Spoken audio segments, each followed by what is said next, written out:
Good evening, Dr. Zakir Naik. This is Mary. I'm a Christian and a banker by profession. My question for you is based on your statement that nowhere in the Bible it's mentioned that Jesus Christ is the Son of God. And based on my knowledge and understanding of Bible, I have picked up two verses to quote, and I would like only your clarification in the light of Islam. The first one is Matthew chapter 3, verse number 17.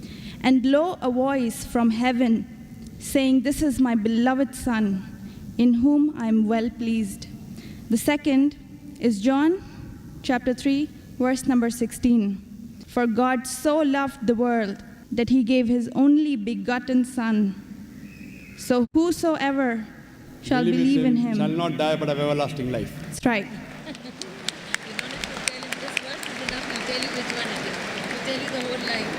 Sister, just to correct your statement, you made a question saying that I said that nowhere in the Bible it says that Jesus is Son of God. I never said that nowhere in the Bible is it mentioned that Jesus is Son of God. I said there is not a single unequivocal statement in the complete Bible.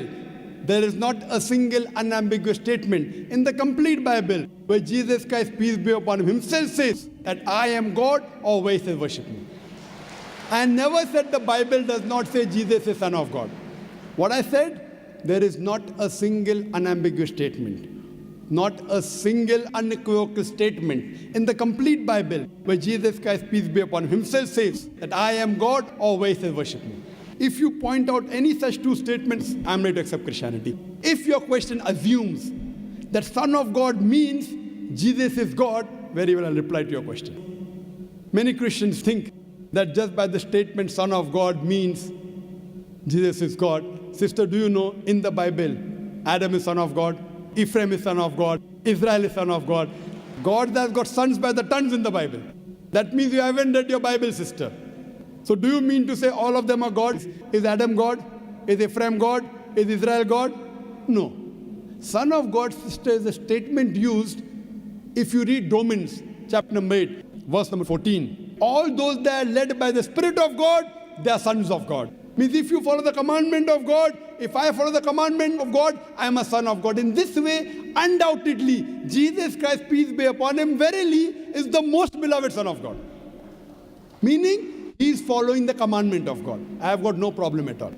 If you say Son of God means persons who follow the commandments of God, like it's mentioned in Romans, all those who are led by the Spirit of God, they are sons of God. If I follow the commandment of God, you follow the commandment of God, we are called children of God.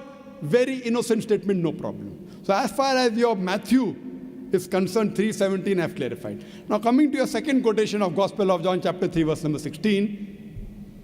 But what the Christian missionaries say, no, brother Zakir, Jesus Christ, peace be upon him, is not a normal son. He is the begotten Son of God. And they quote Gospel of John, chapter number 3, verse number 16. For God so loved the world that he gave his only begotten Son. Whosoever believeth in him shall not die, but have everlasting life. Sister, simple question. What is the meaning of the word begotten? He has given it. No, what is the meaning of begotten? He has given his Son to the people. No, sister. Begotten doesn't mean he's given his son. You know English, I know English. Your English is, mashallah, very good. Begotten doesn't mean he's given his son. If I say you have begotten a son. Sorry to interrupt. Don't give metaphorical meaning. English. I'm not a scholar. You're not a scholar, but your English is very good. I'm a layman person. And but sister, your English is very... If I say you have begotten a son, what does it mean? That means you have had sexual relationship with your husband and you begot a son. Begetting is a function of lower animals of sex. How can I attribute this function to Almighty God? Who did God have sex with? Who?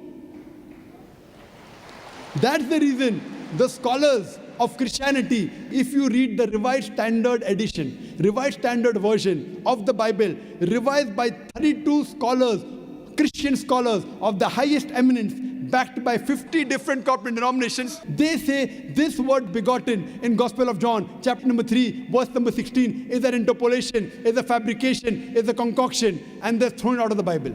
So if you read the Bible, If you read the Revised Standard Version, it is the bestseller in the world.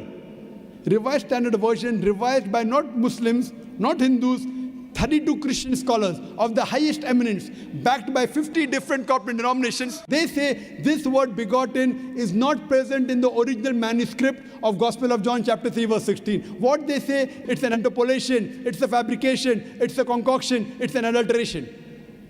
So Jesus is just like a son. Like Adam was son of God, Ephraim was son of God, Israel was son of God. He's a prophet of God. So I've got no problem in accepting that verily Jesus Christ, peace be upon him, was a prophet and a messenger of God, but he was not God. Hope that answers the question, sister. So now, sister. Thank you very much, Dr. Sister, Zakir. can we reverse the role now? Yes, I definitely. said I was ready to accept Christianity if you proved Jesus was God. Would you accept Islam now? Would you agree that Jesus is the prophet of God? I have still a few more things to clarify. You're most welcome, sister. Why do Muslims refrain from the statement, Son of God? Why? Yes. If I answer the question, will you accept Islam? Mine, it's not a compulsion. I think we have a huge population of Muslims in the world. We Yes. need believers. We do not need only Muslims by name. Yes, so we want Muslim by deed. So we want to become Muslim by deed, not by name. Sister, okay, coming to your question, that why do Muslims refrain from using Son of God as a phrase? Very good question.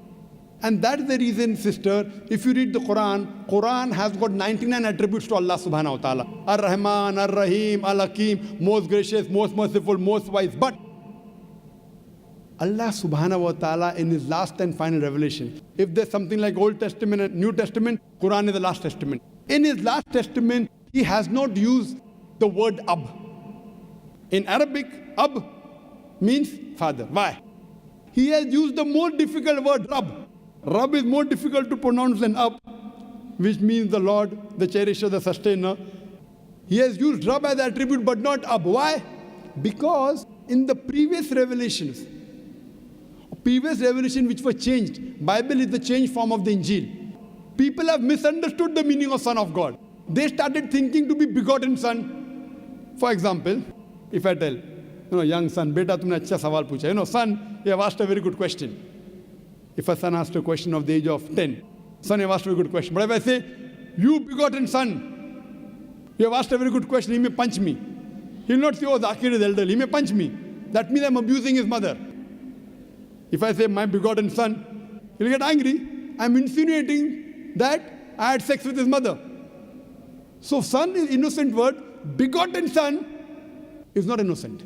Same way, the son is a very good word, but people started misunderstanding. So to remove this confusion, that's the reason the Quran does not use the word father as attribute to Almighty God. Otherwise, it's a good word.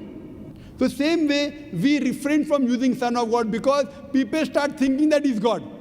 No Christian ever comes and tells me Adam is son of God, Ephraim is son of God. Why? Bible says Israel is son of God. Why don't you come and tell me? Because they are programmed. No Christian has come and told me that the Bible says Ephraim is son of God. No, why? Because they are programmed to believe that Jesus Christ is Almighty God. He never said he's Almighty God. And I told you earlier, in my earlier answer, he never claimed divinity. That means you're insulting Almighty God. That means you're insulting Jesus Christ, peace be upon him. That's what I say. If Christian means a person who follows the teachings of Jesus Christ, peace be upon him, we Muslims are more Christian than the Christians themselves. You know why? Because if you read the Bible, Jesus Christ, peace be upon him, it's mentioned in the Gospel of John, he was circumcised on the 8th day. We Muslims are circumcised, Christians are circumcised. Jesus Christ, peace be upon him, said that you have to follow each and every law of the Bible, each and every commandment. Gospel of Matthew chapter 5, verse number 17 to 20. If you break one law or jittle from the commandment, you shall not enter the kingdom of heaven. If you go to the Old Testament, clearly says in the book of Leviticus, chapter number 11, verse number 7 to 8. In the book of Deuteronomy, chapter number 14, verse number 8. In the book of Isaiah, chapter 65, verse number 2 to 5, that you shall not have pork. Muslims don't have pork, but Christians have pork. So if Christian means a person who follows the teachings of Jesus Christ, peace be upon him, we Muslims are more Christian than the Christians themselves. The Bible says in the book of Ephesians, chapter number 5, verse number 18, that thou shalt not have wine. It's mentioned in the book of Proverbs, chapter number 20, verse number 1. Wine is a mocker. You should not have wine. Muslims don't have alcohol, but the Christians have alcohol. Further, if you analyze, there are various references I can give you.